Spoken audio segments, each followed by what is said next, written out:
दोस्तों, गुजरात की रहने वाली 45 वर्षीय मीना कुमारी जो कि अपने सबसे छोटे बेटे रजत के साथ संबंध बना रही होती हैं, तभी दरवाजे पर घंटी की आवाज आती है, डोरबेल बजता है। लेकिन मीनाक्षी अपने बेटे के साथ इतनी ज्यादा व्यस्त रहती है संबंध बनाने में कि वो गौर नहीं करती हैं। मीना कुमारी जिनके शरीर पर एक भी कपड़ा नहीं रहता और वो निर्वस्त्र अपने बेटे के साथ संबंध बना रही होती हैं, तभी उन्हें अपनी आंखों पर विश्वास नहीं होता, क्योंकि उनके सामने उनका सबसे बड़ा बेटा रहता है जिसका नाम राजू रहता है। अब मीना कुमारी जब अपने सबसे बड़े बेटे राजू को देखती हैं तो उनके होश उड़ जाते हैं। इधर जब छोटा भाई रजत अपने भैया को सामने देखता है तो उस शर्म से अपनी नजरें झुका लेता है।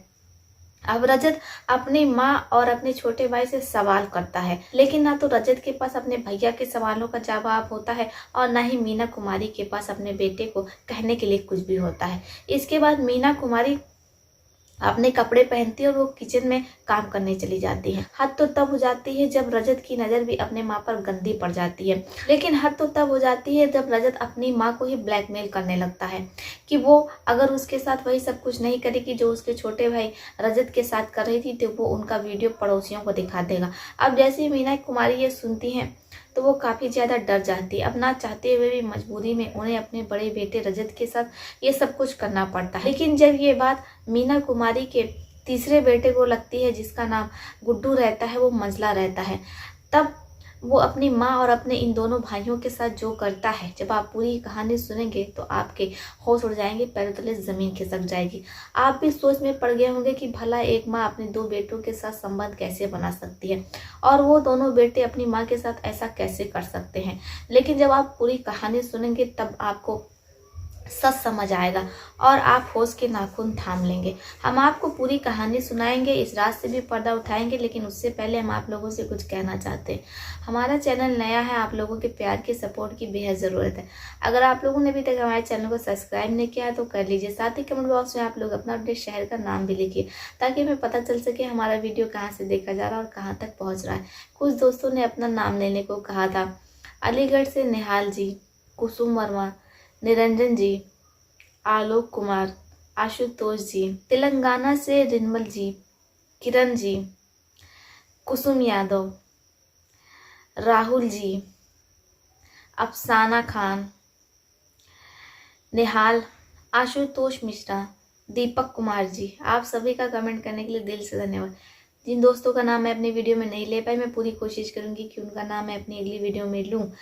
दोस्तों, क्या है कि आज हमारी तबीयत बहुत ज़्यादा ख़राब है, लेकिन आप लोगों के लिए किसी तरीके से हम वीडियो बना रहे हैं, इसलिए आप लोग चैनल को हमारे सब्सक्राइब जरूर कीजिए। आप लोग वीडियो तो देख लेते हैं लेकिन सब्सक्राइब नहीं करते हैं। दोस्तों, वीडियो बनाने में आपके लिए कहानियाँ खोजने में मेहनत लगती है, इसलिए आप चैनल को सब्सक्राइब ज़रूर कीजिए। बाकी जिन दोस्तों का नाम मैं अपनी इस वीडियो में नहीं ले पाई, मैं पूरी कोशिश करूँगी कि उनका नाम मैं अपनी अगली वीडियो में ज़रूर लूँ। तो चलिए शुरू करते हैं आज की ये कहानी। लेकिन उससे पहले दोस्तों, अगर आप हमारा किसी भी तरीके से सहयोग करना चाहते हैं या मदद करना चाहते हैं तो हमारे वीडियो के नीचे सुपर थैंक्स का बटन होता है, जहां पर जाकर के आप हमारा सहयोग या मदद कर सकते हैं। तो चलिए शुरू करते हैं आज की ये कहानी, बने रहिए हमारे साथ अंत तक। दोस्तों, जिला गुजरात में मीना कुमारी अपने 3 बेटों और 2 बेटियों के साथ हंसी खुशी रह रही होती हैं। मीना कुमारी के पति का देहांत कई साल पहले ही हो जाता है। अब ऐसे में मीना कुमारी जिन पर पूरे परिवार का बोझ रहता है। मीना कुमारी की 2 बेटियां, एक 11वीं में पढ़ती है, दूसरी 12वीं में पढ़ती है। मीना कुमारी का सबसे छोटा बेटा रजत वो 10वीं में पढ़ रहा होता है। मीना कुमारी जिनका बड़ा बेटा बॉम्बे में रह करके कमा रहा होता है, उसी से पूरे परिवार का खर्चा चलता है। मीना कुमारी के बड़े बेटे का नाम रजत रहता है। मीना कुमारी का मंझला बेटा रहता है जिसका नाम गुड्डू रहता है। अब ऐसे में मीना कुमारी का एक हंसता खेलता परिवार रहता है। 11 साल पहले ही मीना कुमारी के पति का देहांत हो गया था। ऐसे में मीना कुमारी पूरे तरीके से टूट जाती हैं, लेकिन परिवार मीना कुमारी को समझाता है, यानी कि मीना कुमारी का जो सबसे बड़ा बेटा है रजत, वो अपनी माँ को समझाता है, ढाल बताता और कहता है कि माँ, पिताजी चले गए हैं तो क्या हुआ, वो सर्व लोग से तुम्हें देख रहे होंगे, ऐसे में तुम अपने आंसू मत गिराओ, अगर तुम टूट जाओगी तो फिर परिवार का क्या होगा, हमारी छोटी बहनों का क्या होगा। अब ऐसे में मीना कुमारी को ये लगता है कि जो उनके बेटे हैं वो बिल्कुल सही कह रहे हैं। वो अपने आंसू पोंछती हैं और इसके बाद वो अपने परिवार की जिम्मेदारियों को बखूबी निभाने लगती हैं। इधर मीना कुमारी भी एक प्राइवेट स्कूल में पढ़ाती हैं। सुबह 7:30 बजे ही वो चली जाती हैं और 12:30 बजे वो अपने घर लौट आती हैं। धीरे धीरे समय बीत रहा होता है। इधर मीना कुमारी की दोनों बेटियां बड़ी हो जाती हैं, जवान हो जाती हैं। अब मीना कुमारी को अपनी बेटियों की शादी की चिंता सताने लगती है। मीना कुमारी अपने बड़े बेटे से कहती हैं कि बेटा रजत, तुम्हारी बहनें अब बड़ी हो गई हैं, उनके लिए मुझे शादी की चिंता सता रही है, उनके लिए रिश्ता खोल दो। बेटा रजत कहता है कि माँ, हम तो बम्बई में रह करके फैक्ट्री में काम कर रहे हैं और गुजरात में हमारी बहनें रह रही हैं और ऐसे में बॉम्बे उनके लिए सही नहीं होगा, इसलिए आप वहीं आसपास हमारी बहनों के लिए रिश्ता खोजिए। अब बेटे रजत के कहने पर माँ गुजरात में ही अपने बेटे के लिए रिश्ता खोजने लगती हैं, लेकिन बहुत खोजने के बाद भी उन्हें कोई अच्छा परिवार नहीं मिल पाता है कि जो उनकी बेटे का ध्यान रख सके और उन्हें कोई भी समस्या या दिक्कत ना होने पाए, क्योंकि एक माँ का दिल बहुत नरम होता है, मोम सा मुलायम होता है। मीना कुमारी जो बहुत कोशिशें करती हैं लेकिन उन्हें कोई रिश्ता मिल नहीं पा रहा होता। अब ऐसे में मीना कुमारी प्ले स्टोर से एक ऐप डाउनलोड करते हैं जिसका नाम शादी.com होता है। इसके बाद वो वहाँ पर अपनी दोनों बेटियों की प्रोफाइल बना देती हैं। मीना कुमारी की एक बेटी का नाम सलोनी रहता है और दूसरे का नाम पिंकी रहता है। इसके बाद मीना कुमारी अपनी दोनों बेटियों की प्रोफाइल तैयार कर देती हैं। जैसी प्रोफाइल रेडी होती है, रिश्तों की बहार लग जाती है। मीना कुमारी को उसमें से एक परिवार, एक लड़का बेहद पसंद आ जाता है, क्योंकि लड़का इंजीनियर रहता है, सरकारी विभाग में रहता है। अब ऐसे में मीना कुमारी जो बिना देरी किए सीधे लड़के के घर पहुंचती हैं। लड़के के परिवार वाले कहते हैं कि देखिए मीना जी, हम पहले लड़की को देखने आएंगे, लड़की अगर हमें पसंद आ जाती तो इसके बाद ही हम अपने आगे की बात बढ़ाएंगे। अब इधर सलोनी, जिसके मन में लड्डू फूट रहा होता है क्योंकि कुछ ही समय बाद उसकी सुहागरात है, सलोनी बहुत खुश रहती है।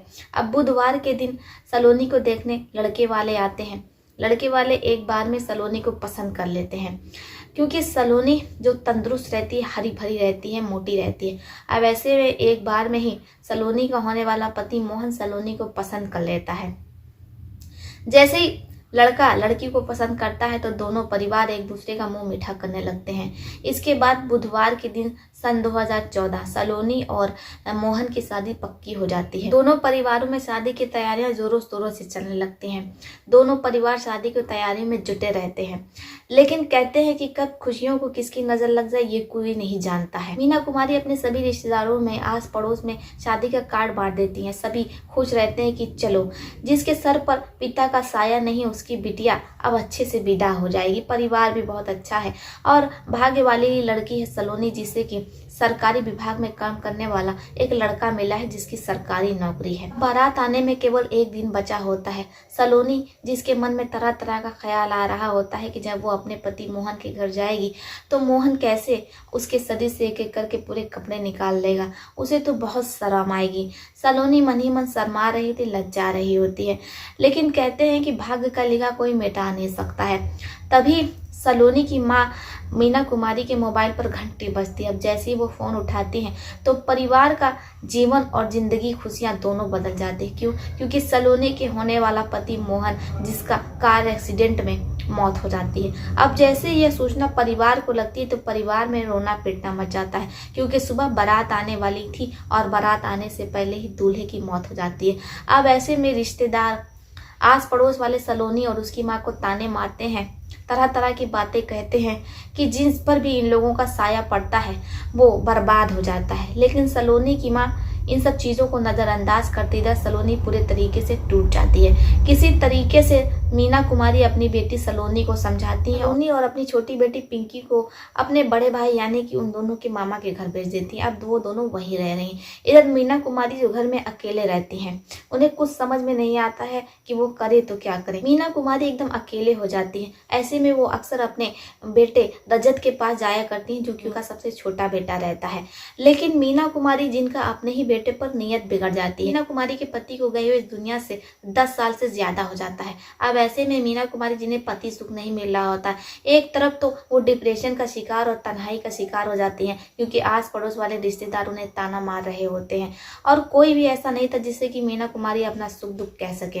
मीना कुमारी अपने छोटे बेटे रजत से अपना सुख दुख कहती थी। रजत उन्हें बहुत समझाता था, लेकिन धीरे धीरे कब माँ और बेटे के बीच नजदीकियां इस कदर बढ़ जाती हैं कि दोनों एक दूसरे के साथ संबंध भी बनाने लगते हैं। मीना कुमारी अब ये भूल जाती है कि रजत उसका बेटा है और रजत ये भूल जाता है कि ये उसकी अपनी माँ है। अब वो दोनों बेझिझक एक दूसरे के साथ संबंध बनाया करते हैं। ऐसी समय बीत रहा होता है, सब कुछ चल रहा होता है, लेकिन एक दिन मीना कुमारी का सबसे बड़ा बेटा जो बॉम्बे में रह करके काम करता है, राजू, जब वो घर आता है तो मीना कुमारी अपने बेटे के साथ बिना कपड़ों का संबंध बना रही होती है। दोनों एक दूसरे के साथ इतने ज्यादा खोए हुए थे कि उन्हें दरवाजे की डोरबेल सुनाई नहीं देती है। इसके बाद राजू जो पड़ोसियों के छत पर जाता है, वहां से वो अपने आंगन में उतर आता है। इसके बाद जैसे ही वो अपने माँ के कमरे की ओर जाता है तो तरह तरह की उसे आवाजें सुनाई देती हैं। अब वो कमरे के अंदर घुसता है तो कमरे का जो दृश्य होता है वो जीवन भर उसे भूल नहीं पाएगा, क्योंकि उसका छोटा भाई रजत और उसकी अपनी माँ एकदम बिना कपड़ों का निर्वस्त्र हैं और वो दोनों एक दूसरे के साथ गलत काम कर रहे हैं। अब जैसे रजत ये देखता है तो अपनी माँ और अपने छोटे भाई पर भड़क पड़ता है। रजत जो शर्मा जाता है, शर्मा करके वो अपनी आंखें झुका लेता है। बड़ा बेटा राजू जो अपने भाई से और माँ से सवाल कर रहा होता है, लेकिन किसी के पास कोई जवाब नहीं होता है। माँ बिना कुछ कहे किचन में चली जाती है और खाना बना लेती है। यहाँ तक तो सब कुछ ठीक रहता है, लेकिन इसके बाद रजत अपनी माँ को ही ब्लैकमेल करने लगता है और कहता है कि अगर वो उसके साथ ये सब कुछ नहीं करेगी तो फिर उसने उनका वीडियो बना लिया और वो पड़ोसियों में दिखा देंगे। इसके बाद माँ मजबूर हो जाती है और ना चाहते हुए भी अपने बड़े बेटे रजत के साथ भी ये सब कुछ करना होता है।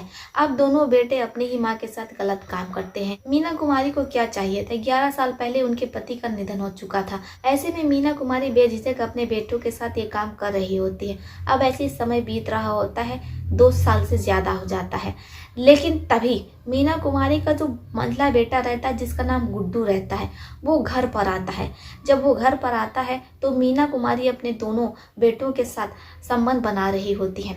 गुड्डू आवाज लगाता है लेकिन कोई भी दरवाजा नहीं खोलता। ऐसे में गुड्डू भी वही करता है जो राजू ने किया था। गुड्डू अपने पड़ोसी के छत पर जाता है और वहां से नीचे अपने आंगन में उतरता है। अब जैसे वो आंगन में उतरता है तो उसे अपने घर में 2 पुरुषों के चीखने चिल्लाने की आवाज आ रही होती है।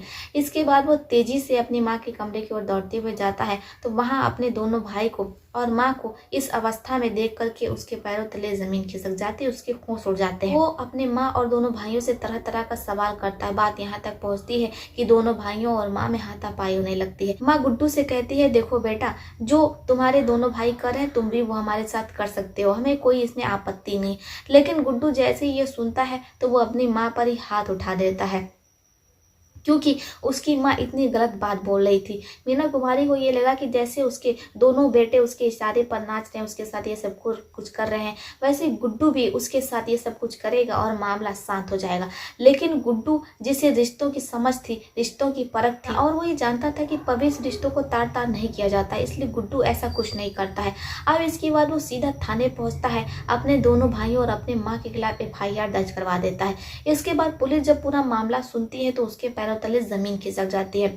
पुलिस वाले भी रजत और राजू पर FIR दर्ज करते हैं, साथ ही मीना कुमारी पर संगीन धाराएं लगती हैं। मीना कुमारी, रजत और राजू दोनों अब जेल में अपनी अपनी सजा काट रहे हैं। इधर गुड्डू जो अपने परिवार की जिम्मेदारियां बखूबी से निभाता है, वो अपनी दोनों बहनों की शादियां बड़े ही धूमधाम से करता है और अपने पिता से इस चीज़ के लिए माफ़ी मांगता है कि उसके होते हुए जाने अनजाने में उसकी माँ और उसके दोनों भाई गलत रास्ते पर चले गए और वो कुछ भी नहीं कर पाया। वो अपने पिता से माफ़ी मांगता है और हर साल उनकी बरसी पर पुण्यदान करता है। आशा करते हैं दोस्तों कि आपको ये कहानी बेहद पसंद आई होगी।